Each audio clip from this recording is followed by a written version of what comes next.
सरकार ने सरकारी कर्मचारियों को दी बड़ी सौगात। केंद्र कैबिनेट ने 8वें वेतन आयोग को मंजूरी दे दी है। जल्द ही इसके लिए कमेटी का गठन किया जाएगा। 8वें वेतन आयोग को बनाने की प्रक्रिया चालू की जाएगी। केंद्रीय कैबिनेट की बैठक पीएम मोदी के आवास पर हुई। सपा अध्यक्ष अखिलेश यादव का बयान, बोले अधिकारी किसानों को परेशान करते हैं। ये सरकार सभी से जमीन छीनना चाहती है। सस्ते में जमीन लेकर मुनाफा कमाया जा रहा है। मार्केट वैल्यू के हिसाब से मुआवजा मिलना चाहिए। सरकार को 6 गुना मुआवजा किसानों को देना चाहिए। सर्कल रेट सरकार को बढ़ाना चाहिए। सपा सरकार में 6 गुना मुआवजा मिलेगा। जहां आश्रम बने हैं वहां होटल बन रहे हैं। होटल बार बनेगा या नहीं, बीजेपी बताए। सपा सरकार में अयोध्या को वर्ल्ड क्लास बनाएंगे। मिल्कीपुर में हमारा प्रत्याशी पीडीए का प्रतिनिधि। कैबिनेट मंत्री जयवीर सिंह का बयान, अखिलेश यादव के महाकुंभ पर दिए गए बयान पे बोले, हर विषय में आलोचना करना उचित नहीं लगता। हर व्यक्ति कुंभ मेले में डुबकी लगाने जा रहा है। योगी जी की सरकार में कोई भेदभाव नहीं होता है। अपराधी को अपराधी की तरह दंड मिलता है। भले लोगों को सम्मान देने का काम करते हैं।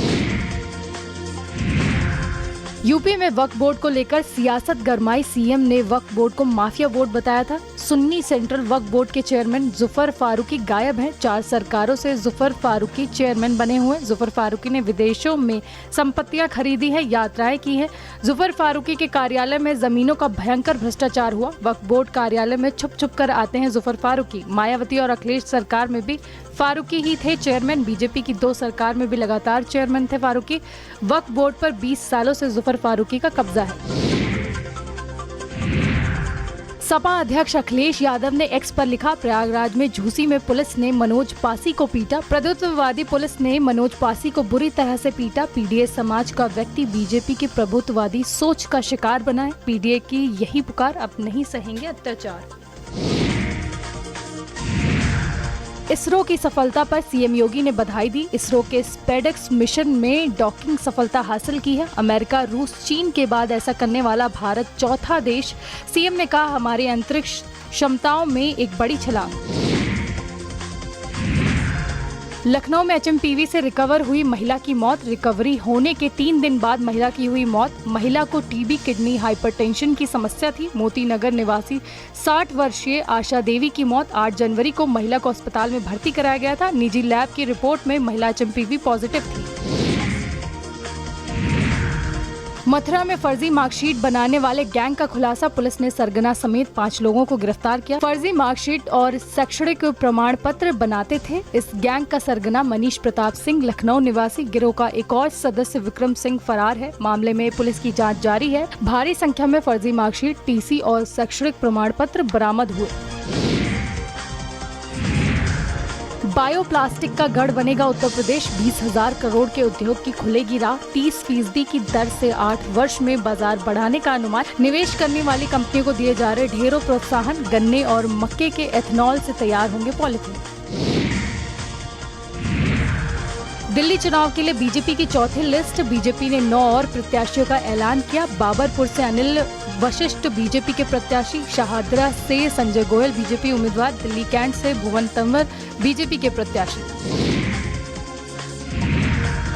28 जनवरी को कांग्रेस की बड़ी बैठक होगी। कांग्रेस के नए मुख्यालय भवन में होगी बैठक। बैठक में महासचिव, पीसीसी चीफ सचिव होंगे शामिल। संगठन को लेकर कांग्रेस करेगी मंथन। सैफ अली खान पर हुए हमले पर बोले अरविंद केजरीवाल। अरविंद केजरीवाल ने कहा, सैफ अली खान पर हमला चिंताजनक। कड़ी सिक्योरिटी के बावजूद चोर कैसे घुसा? राज्य और केंद्र सरकार पर सवाल खड़े हो रहे हैं। राज्य और केंद्र सरकार सुरक्षा देने में नाकाम। सेलिब्रिटी का ये हाल तो आम जनता का क्या होगा? मुंबई में कानून व्यवस्था बेहद खराब। बीएसपी अध्यक्ष मायावती को सुप्रीम कोर्ट से राहत। सरकारी पैसे से हाथियों की मूर्ति लगाने का मामला 18 साल पुराने केस में सुप्रीम कोर्ट ने बंद कर दिया है। सरकारी धन के दुरुपयोग के मामले में सुनवाई बंद। चित्रकूट में स्कूली छात्र को जय श्री राम बोलने पर भगाया गया। जय श्री राम बोलने पर परीक्षा में प्रवेश से मना किया गया। छात्र ने गेट पर खड़े व्यक्ति को जय श्री राम बोला था। छात्र के पिता ने डायल 112 पर पुलिस को दी सूचना। डायल 112 के पहुंचने पर छात्र को दिया गया प्रवेश। पिता ने वीडियो बनाकर सोशल मीडिया पर किया वायरल। करवी के संत थॉमस सीनियर सेकेंडरी स्कूल का मामला। 6 महीने में होगी पुलिस रेडियो ऑपरेटर भर्ती परीक्षा। रेडियो ऑपरेटर के 936 पदों के लिए होगी पुनः परीक्षा। 8 जनवरी को हाईकोर्ट ने भर्ती को किया था रद्द। यूपी सरकार 6 महीने में नए सिरे से परीक्षा कराएगी। 30 और 31 जनवरी को होने वाली परीक्षा हुई थी रद्द। जल्द ही भर्ती बोर्ड नई तारीखों को करेगा ऐलान। भाजपा प्रदेश अध्यक्ष भूपेंद्र चौधरी का बड़ा बयान। भूपेंद्र चौधरी ने कहा, मिल्कीपुर उपचुनाव में बीजेपी की जीत होगी। सरकार की योजना को जन जन तक पहुंचाने का काम किया जा रहा है। उत्तर प्रदेश के उप मुख्यमंत्री ब्रजेश पाठक ने कहा, अखिलेश यादव सच्चाई का सामना नहीं करना चाहते। वे हमेशा सनातन संस्कृति के खिलाफ बोलते हैं। आप इनके पुराने बयानों और कृत्यों को देखिए। अयोध्या में रामलला के भक्तों पर इन्हीं के दल के लोगों ने गोलियां चलवाई थी। सनातन संस्कृति अक्षुण्ण है। अभिनेता सैफ अली खान पर हुए हमले पर महाराष्ट्र सीएम देवेंद्र फडणवीस ने कहा, ये किसी प्रकार का हमला है और किस प्रकार की मंशा है, इसके पीछे कौन है, ये सभी चीजें ध्यान देने वाली हैं। बिहार के पूर्व उप मुख्यमंत्री और राजद नेता तेजस्वी यादव ने कहा, मुख्यमंत्री यात्रा के लिए निकलते हैं तो जनता से संवाद करने के लिए 2 अरब 25 करोड़ 78 लाख रुपए खर्च करने पड़ते हैं। ये प्रगति यात्रा नहीं, दुर्गति यात्रा है। इन लोगों के पास कोई रोड मैप नहीं है, ब्लूप्रिंट नहीं है। मिल्कीपुर उपचुनाव पर सपा सांसद अवधेश प्रसाद ने कहा, देश के नागरिकों ने ठान लिया है, बाबा साहब अंबेडकर के अपमान का बदला समाजवादी पार्टी के उम्मीदवार अजीत प्रसाद को ऐतिहासिक जीत दिलाकर लेंगे। अखिलेश यादव ने दिल्ली चुनाव में आपको समर्थन करने की घोषणा की है। हमारे कार्यकर्ता वहां पूरी ताकत से लगे हैं। भाजपा सांसद अनुराग ठाकुर ने कहा, दिल्ली की जनता भाजपा के पक्ष में सड़कों पर निकली है। दिल्ली की जनता ने मन बना लिया है कि भाजपा की डबल इंजन की सरकार बनाएंगे और दिल्ली को प्रदूषण मुक्त बनाएंगे।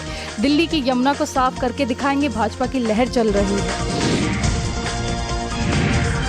उत्तर प्रदेश में उपचुनाव की जंग है। बीजेपी और सपा के बीच टक्कर होगी। मिल्कीपुर से बीजेपी प्रत्याशी ने नामांकन किया है। बीजेपी प्रदेश अध्यक्ष भूपेंद्र चौधरी मौजूद रहे। भूपेंद्र चौधरी सहित कई और मंत्री भी मौजूद रहे।